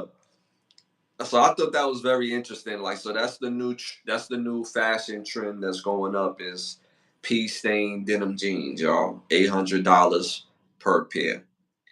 All right, moving on to our next topic. NBA playoffs is picking up. So you had the Celtics that eliminated the Heat. You had the Nuggets that eliminated the Lakers. The Thunder that eliminated the Pelicans. The Timberwolves surprisingly uh eliminated the Suns, but not so surprisingly if you watch them play. Uh, the Pacers eliminated the Bucks tonight, and you have the Mavs that's up 3-2 on the Clippers. You have the Cavaliers that's up 3-2 on the Clippers. And I'm not sure how that Knicks and 76ers game ended. Let me just double check. Uh wow, the Knicks beat the 76ers 4-2. Wow. Finally. Go to the second round, my niggas. Let's do this. Wow. I'm just quietly, just being very quiet. I don't want to be too hyped right now because I'm a Knicks fan. So you niggas can't just be too overzealous. And Knicks fans is the most overzealous niggas on the planet Earth. How you go to Philly and outdo Philly niggas, my nigga? Yeah. In their hood. You know what I'm saying? Yeah. It was all New York and Philly. So you know what I'm saying? All backyard boogie all up in Philly. All y'all backyard against. You know what I'm saying? Yeah. Everybody out there. You know what I'm saying? Yeah. So I'm just trying to be cool and just play calm, one game at a time. You know what I'm saying? Just one game at a time. You know what I'm saying? So now you got the Knicks that beat Philly. So now they off to the second round, and then the next two games that we still have for the first round, again, Cavs is up on the Magic's 3-2, and the Mavericks is up 3-2 on the Clippers. So that's gonna be fun to watch. I love seeing the Magics do well. You know, I'm out here in Orlando, so the city got a nice energy to it, and they young boys too. They young boys, and they only gonna continue to get better. So yeah, so that's what the NBA playoffs is looking like right now. It's cool. It's cool. Certain I was telling one of my boys the other day, I said, you know why most people don't care about the NBA the way they care about the NFL is because the NBA don't market matchups. And what I mean by that is this, like the NBA is like all about individuals, right? But that's not what keep people interested. It's about the matchups. Like so, the NFL, they do a great job with no matter who wears a Cowboys jersey, no matter who wears a New York Giants jersey or a Redskin jersey or Eagles jersey, when they play each other, it's up. Mm-hmm. So they know how to market teams against each other. They know how to market rivals. You know what I'm saying? Those teams are rivals. In the NBA, you can't give me one rival right now that people care about. Right. You know what I'm saying? The Philly and the Knicks rival became interesting only because some of the Knicks fans went out to Philly and backyard boogied in Philly. That's the only reason why that could now become some sort of rivalry. But nobody cares when the Lakers and Celtics play each other anymore. Nobody cares when the Bulls and Knicks play each other anymore. Nobody cares about these matchups that we used to have as far as teams because the NBA don't market the team. So now when they play each other in the playoffs, it's not like people care. You know what I'm saying? Like if you got them, for example, if you got a team like um, the Timberwolves, who has a player that's looking a lot like Michael Jordan nowadays. You know what I'm saying? And you got Shea Alexander, who's on the Thunder. So if you got the Timberwolves and the Thunder, and they have great players, won't y'all market those teams as rivals? So if and when they play each other, now people are going to be interested on these teams playing against each other, and you're going to get more people tuning in. It's just simple to me, simple marketing to me. So, uh, shout out to Inner Chelsea. Y'all hit that like button. Shout out to you for being weird. Anyway, um, but yeah, so people would care if there's like real rivals in the NBA, which they don't really have. So, um, like moving forward, you have the Pacers and the New York Knicks. I don't know if they're going to play each other yet because uh, the Magics and the Cavs series is still going on. But back in the day, if the Knicks and the Pacers play each other, it was important. It was up. Why? Because they had Reggie Miller, and Reggie Miller used to come to the Garden and put on the show, whether you wanted him to lose or whatever the case may be. But it was important when the Pacers played the Knicks. It was important when, again, when the Knicks played the Bulls. Mm-hmm. Or you get what I'm saying? And we don't have that no more. And they need to work on developing that right now, in my Right. opinion. What do you think about that? No, that's a fact. I agree with that. You know what I'm saying? All right, so moving on to our next topic. Shout out, oh, Rowan 12 was good, my guy. One of our original people. Kendrick is winning the rap battle for sure. Yeah, it, we spoke on it. We just spoke on it. He had some tough bars in there. It was a dope song, but it was kind of mid. It was kind of mid, very mid. But he had highlights during that song. But I want to say he's winning the battle with I I don't know, man. Drake is a good clapback. He has a team of writers. They know how to make a good diss song. It's not over, so we'll see. So I'm not going to say he's going to win straight out, but as of right now, Kendrick is winning on Drake right now. So, but let's be clear that J. Cole bodied Kendrick. He bodied him. Let's be clear. He didn't want to do it no more because it's kind of whack that we make records together. We supposed to be cool, and now we dissing each other. So yeah, damn, I missed it. Nine. You a Drake? Come on now. No, no. I'm speaking hip hop. I'm speaking hip hop. This is y'all know hip hop is what I do. So don't do that. Bro, all Drake said is he's short and he shoe size is the 50. Yeah, but at the end of the day, Drake know how to make a great song. For as history showed, every time Drake is in a battle, Drake has always won. He's always won. I'm speaking history and I'm speaking facts. He's always won his battles. So you have to wait till he respond. Now, if he respond with some hot garbage, then yeah, Kendrick wins, hands down. Like Drake can't respond with hot garbage. Now, if he hit him with some craziness, you got to reevaluate that. So just keeping it hip hop. All right, moving on to our next topic. X-Men 97 episode 8. Crazy. Mm-hmm. Crazy. So far, I thought episode 5 was the best episode. But I'm gonna have to go with episode 8 right now, bro. Cause then I thought episode 7 was fire, but it wasn't better than 5. But episode 8, in my opinion, has been the best episode thus far. No, that's a fact. What do you think? What do you think? The episodes is fire and stuff. That's for sure. Um, can't say until the season is over which episode is gonna be better than the next. You know what I'm saying? Because every episode they just keep raising the bar on the visuals and um and not only the visuals, the dialogue as well. So I'm definitely want to see how they gonna end the season off. That's a fact. Like if it's like episode 5 felt like what they call that a season ending episode.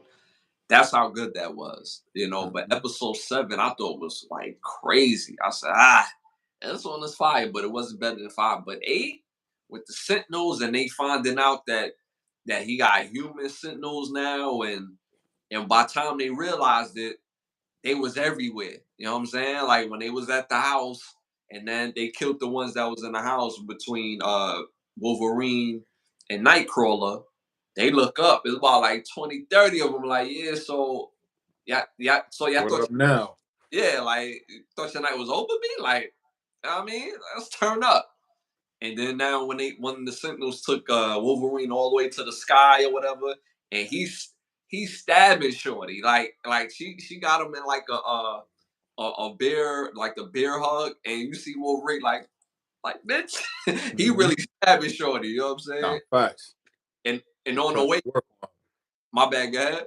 I say he was putting in work. Yeah, and on the way down, he's stabbing everything that's moving, bro. as he's coming down, pause, he's stabbing everything that's moving, bro. And shout out to Nightcrawler's character because he got busy because normally he be on his, nah, we gotta, keep it peaceful. You know what I mean? He's like, yeah, nah, you not out here And doting. pull the knives out like, now I'm getting busy today. Ginsu. And I thought a very cool part of this episode is when Cable Gene and Cyclops got a chance to get busy together. Mm-hmm. I thought that was just so fire because they in the plane and then they do some Fast and the Furious joint where they drive out the plane with the whippy and land on his feet. You know what I'm saying? Like, I get it. They mutants. You know what I'm saying? But it lands on his feet because you got Gene in the whip. You know what I'm saying? All right, cool. That's believable, right?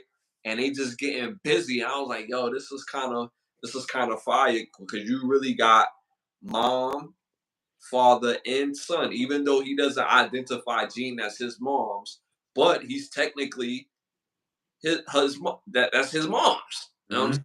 Technically. Mm-hmm. Came out of her body. So I just thought that was like dope. And then to see Professor X pull up at the end, which was I thought that was like probably the most uh oh, something that like you already know that was going to happen. We was just expecting for Professor X to pull up at some point, but when Wolverine said it, like, damn, where's Professor X when you need him? Boom, like you know what I'm saying. Then he pops up or whatever. Nigga drop in the living room and shit. Yeah, you know what I'm saying. So, this episode was fire, and then the fact that the Sentinels was really everywhere, like everybody got activated immediately at the drop of a dime, and of course the ending of the episode with Magneto getting free. But for some reason, I thought Magneto died, and I'm thinking in my mind they turned Magneto into a Sentinel. Mm-hmm. So I feel like all this is kind of like a part of the dude's plan. What's the dude name? I don't even remember his character from before, but he's the original human Sentinel. Right. You know what I'm saying? I just feel like this is all a part of his plan. But Magneto is free. He's alive and he activated and did probably the most lit part of the episode is as he's like, yo, now it's war. Like it's up now. You know what I'm saying? Then you start seeing Spider-Man in the jump. You seeing Doctor Doom Mm-hmm. in the jump. Like Yep. I'm like, yo, y'all really capturing my childhood right now. No, the episode is definitely fire. Like I said, I'm intrigued to see how they're gonna end the season off. Uh, this shit is better than the original one. These 8 episodes right here is better than all 62 episodes of the original, all the 5 seasons of the original episode. Mm-hmm. I mean, not episode of the original series and stuff. So Uh-huh. these 8 episodes now, top tier work. So I'm excited to see how this shit ends. Would you say that these 8 episodes are better than the 5 seasons that we had of X-Men? Oh yeah, the, way better. The Wait, quality is way better. I Way was better. I'm saying the quality, the subject matter, the dialogue, it's all adult shit. You know what I'm saying? Mhm. I would say so too. I would say so too. Um, we keep getting like these Avengers sprinkled in though. I peeped that because last episode was Captain America. Now we got Spider-Man. So I feel like they're hinting towards Thor next. Um, and for some reason, I will fall out if they was to somehow, some way, because of the Morlocks and them being underground, but now they at Genosha. But some way, somehow, they introduce Blade into that. Mm-hmm. They could do it. They could fucking definitely do that shit. You know what I'm saying? And I was thinking now they got my wheels turning. So can you imagine at some point in of this season if they added Blade? He's Even if they did a small cameo like they did for like Spider-Man or some shit. You know what I'm saying? Some quick shit just to let the audience know, like, yeah, he's still in the universe somewhere. You know what I'm saying? He's here, type shit. So I could see that. That would be hard. That would be hard. Pause. But for some reason, I feel like it's hinting towards Thor, maybe an Iron Man, popping up next in the season finale or something like that. You know what I mean? Or the winter Mhm. or something. You know what I mean?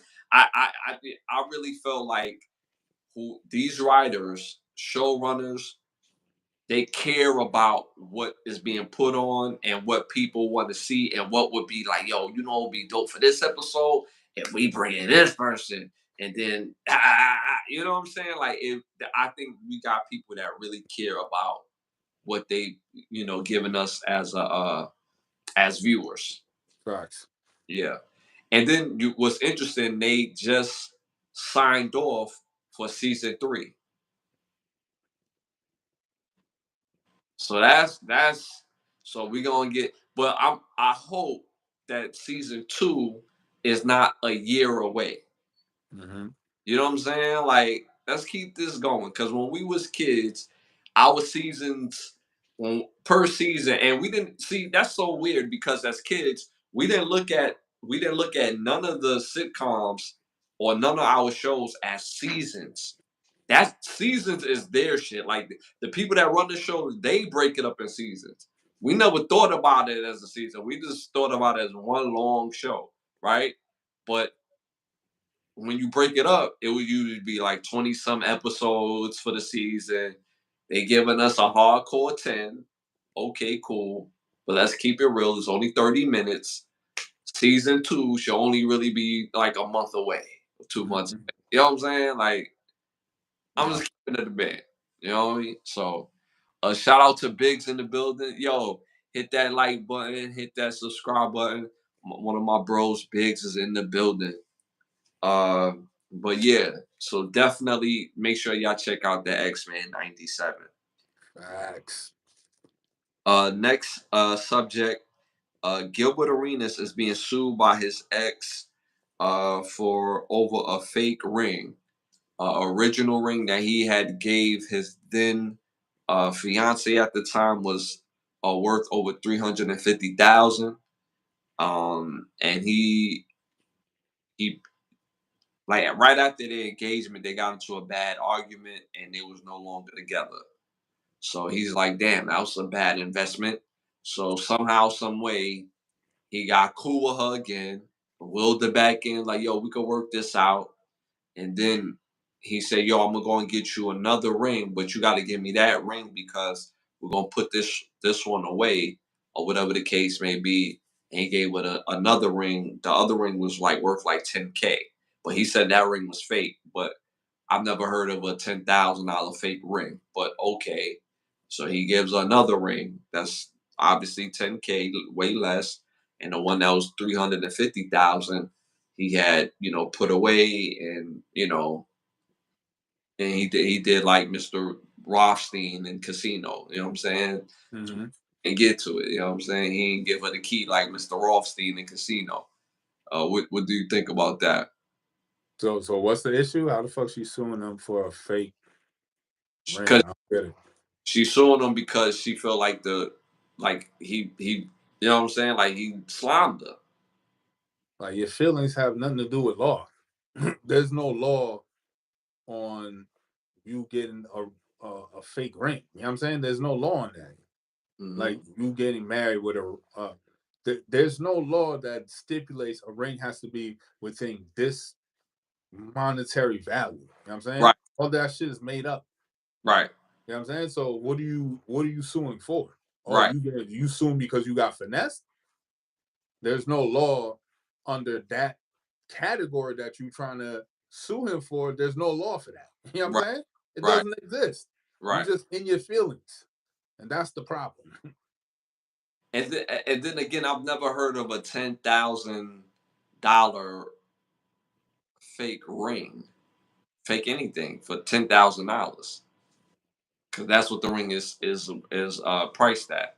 I mean, if he gave her a $350,000 ring, then switched it to a $10,000 ring, and she didn't notice the difference. That he had the $10,000 was to make it look like an exact Right. replica of the original. You know what I'm saying? So Uh-huh. that's really what he probably paid for, to make it look like the original one, or if not better. You know what I'm Right. saying?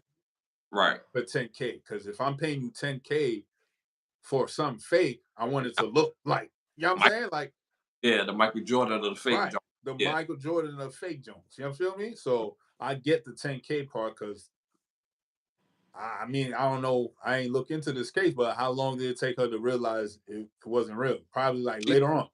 she never realized it until they was going through this situation with the kids, and her friend, one of her homegirls, was saying to her like, "Yo, you have to make him look uncredible as a father for you to gain custody of the kids and for you to gain a certain type of amount as far as child support."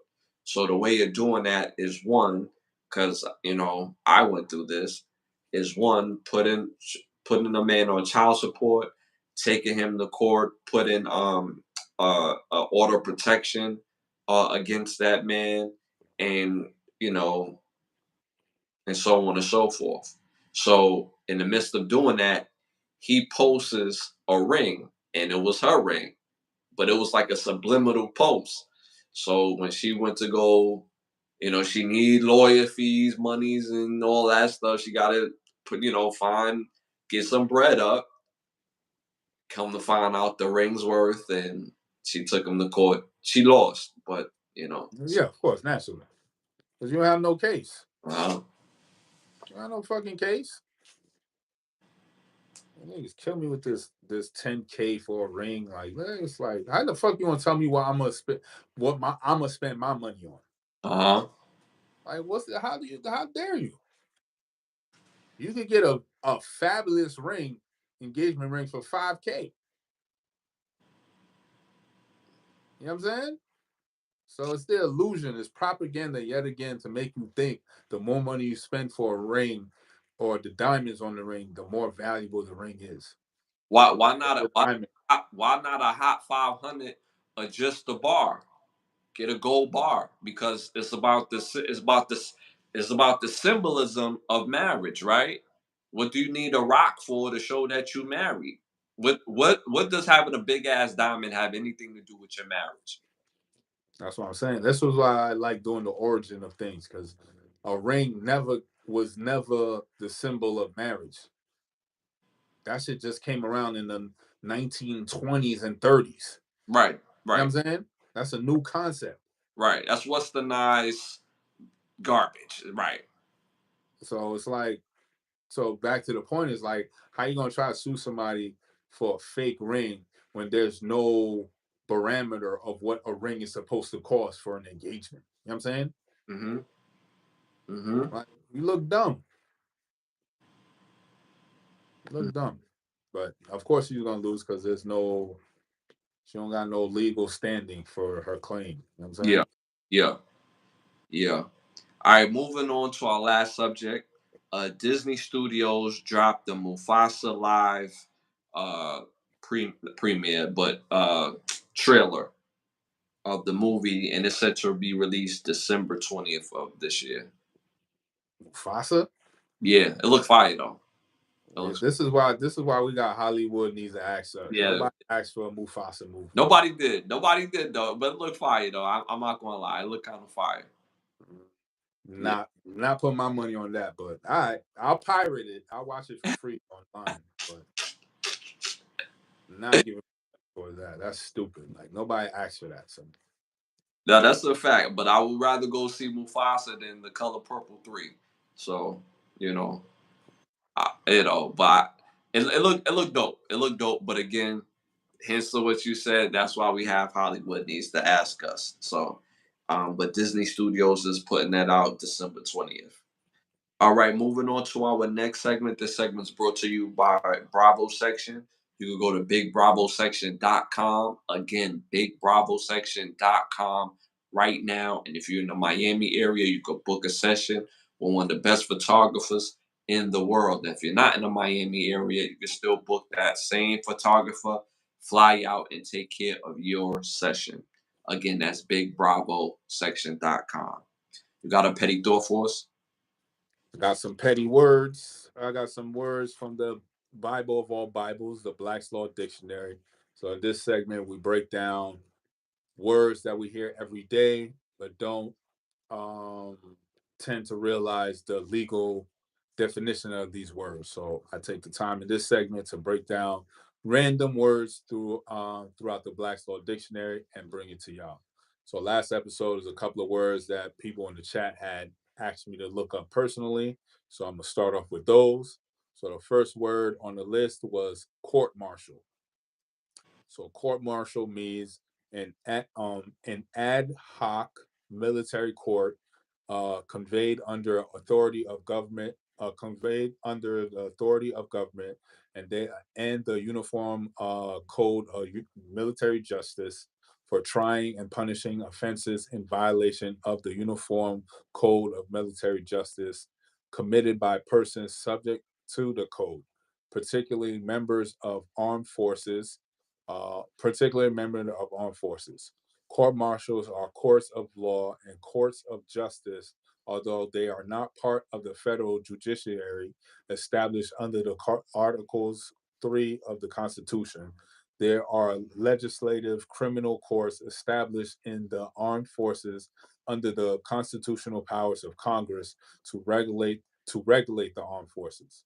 Their jurisdiction is entirely penal and disciplinary. They may be conveyed by the president, securities of military departments, and the senior commander specifically empowered by law. The type of composition of court martials varies according to the gravity of the offenses. Generally, they're designed to deal with the internal affairs of the military when summary command discipline is inadequate to achieve corrective results, but they have concurrent jurisdiction with the civil courts over a wide range of civil offenses. So if you're in the military, you commit a crime, you're going to jail. Point blank period. There is no going to court maybe to get off. No, you go into court to find out how much time you're going to do. You know what I'm saying? Because it's all under the military branch. So when I was reading the definition of court martial, the first word was ad hoc, which was a weird word. So I actually went to look it up. It's an actual legal definition. So we're gonna see what the definition of ad hoc, which is ADHOC, right? So it deals with court martial. So ad hoc means for this for this special purpose, an ad hoc attorney, ad hoc or guardian or curator is one appointed for a special purpose, generally to represent the client or infant in a particular action in which the appointment is made. So that means that ad hoc is just for special appearance for military tribunal or military trial, military court, because in all courts of law you are granted an attorney. But for the military, it's totally different because this person is only here for special appearance because it's only here for a particular action. So in the military courts, it says that it's their uh their whole basis of being is only disciplinary. So you just have your attorney there to make the disciplinary action that you're gonna receive a little less than what you would actually receive. You know what I'm saying? All right, so next word is Uniform Code of Military Justice. So it's the body of law which governs military persons in their conduct as military personnel. So it's just rules and regulations that all must follow. If you wear a military uniform, these are all uniform codes, no matter who you are, y'all all have to follow it. So that's why they call it uniform because everybody wears the same uniform, everybody's underneath the same codes and laws. Now, uniform commercial code, some totally a little bit different. So this one means one of the uniform laws drafted by the National Conference of Commissions on Uniform State Laws and the American Law Institute, governing commercial transaction, concluding including sales and leasing of goods, transfers of funds, commercial paper, bank deposits and collections, letters of credit, bulk transfers, warehouse receipts, bills of lading, investment securities, and security transactions. The UCC has been adopted in whole or substantially by all states. So whenever you're conducting business, whether it's Iowa and you're conducting business in New Orleans, as far as business is concerned, it's a uniform commercial code all around, and these are codes that all businesses must follow. For you to even have a business, you got to have an EIN, you have a business name. That business structure is what's set up for all businesses all around. And then when it comes now to do transactions, you're all under the same codes and same protections. Like when you're doing bank deposits, if somebody's doing something fraudulent, no matter what it is, you're protected because everybody's is under the same uniform commercial code. So now for the words that we had broken down, we have court martial, ad hoc, uniform code of military justice, and uniform commercial code.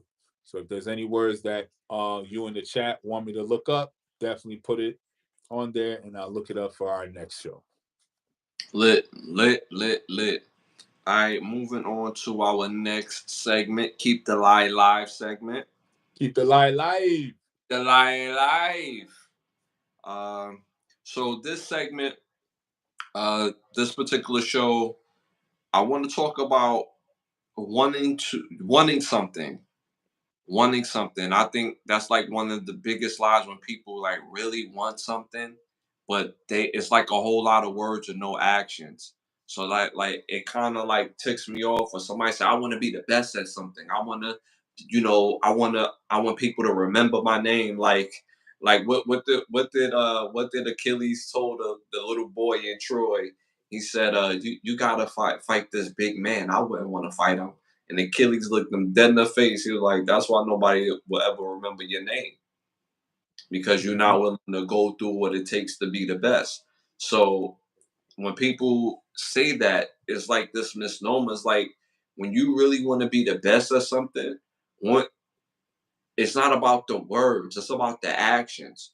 So anything that's worth being the best at something, you have to be willing to sacrifice something. And it's not really willing to sacrifice, it's not even a thought process to sacrifice something Mm-hmm. that I've ever put any work in that takes you to be really great at something, it takes 10,000 hours.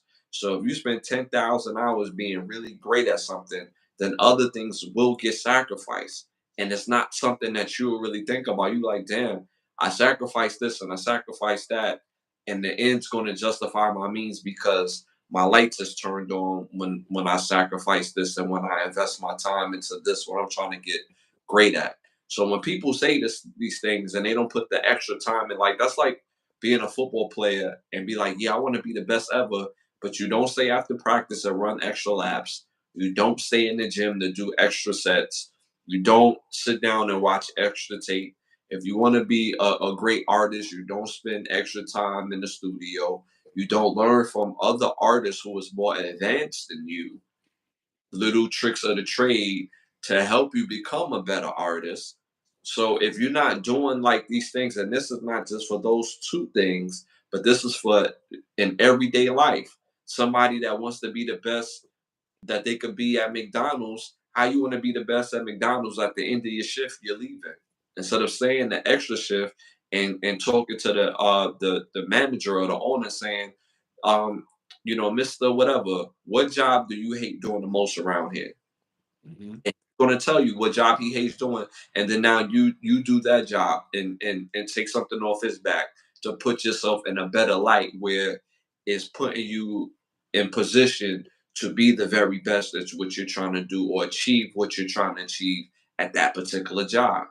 So it just kills me when people say they want to be the best at something, but they don't put the necessary work that it takes to be the actual best at something. Because Mm-hmm. even when you become good, good is not even good enough. It's not even good enough because at some point you're gonna have some sort of client. You're gonna have some sort of situation that's gonna put you in limbo, and you have to find a way to solve everything.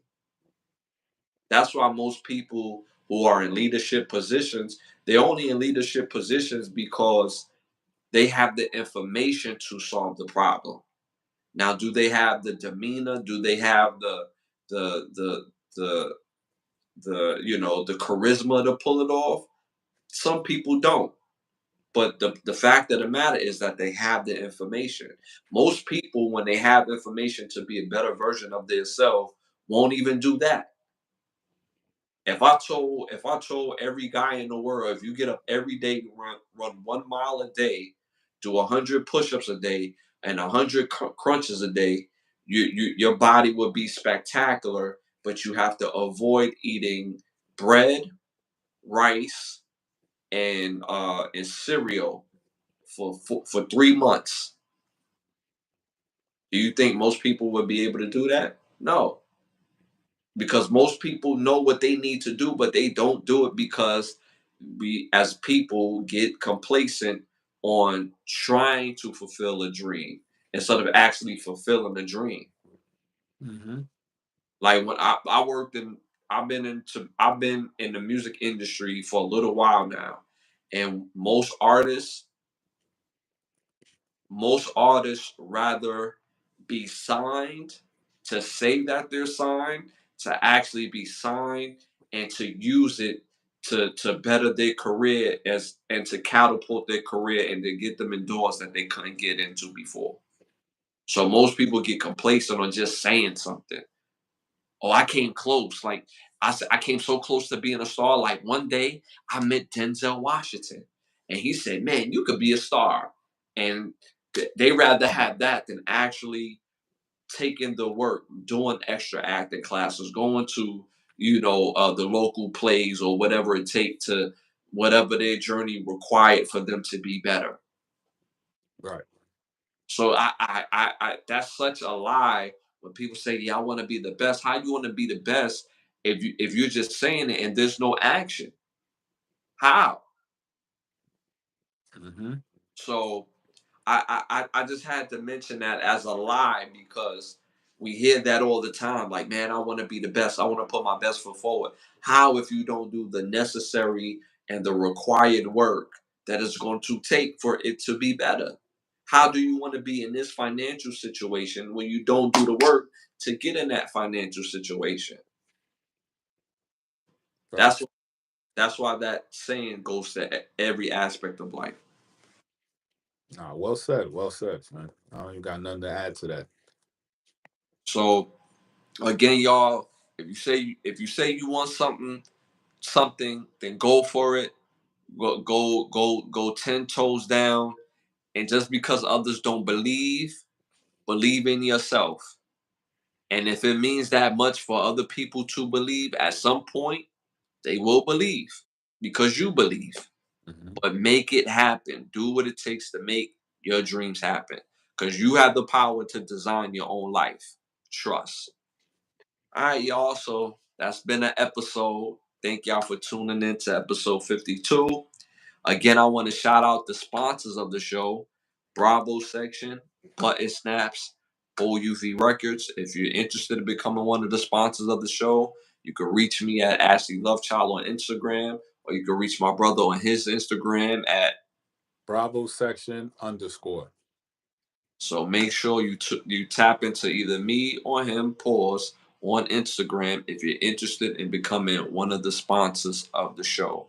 We're on every Thursday and Sunday at 10:30 p.m. Again, every Thursday and Sunday at 10:30 p.m. This is Can the Brothers Get a Rap podcast for those who are new. We also have a new show podcast called The Overstand that comes on every Monday at 9:30. That show is more interview based, and right now you can see for the first episode I interviewed my brother right here, my brother Sam, Yep. for the first episode, and that episode is available right now. So make sure for those who didn't tap into it, Tap into it right now. Again, the show is called Overstand. Why understand when you can overstand? And again, that comes on every Monday at 9:30. Make sure y'all hit that like button, hit that subscribe button, hit the community page. We got popular opinions on the community page, and hit those videos for those rewatch and shorts for your viewing pleasure. I mean, I like to think me and my brother is real funny, you know. So yeah, Check I, those out. You know what I'm saying? you already know. So again, we're gonna see y'all this Sunday at 10:30 p.m. You already know what time it is. It's always love. We'll be back Sunday 10:30. Yes, sir.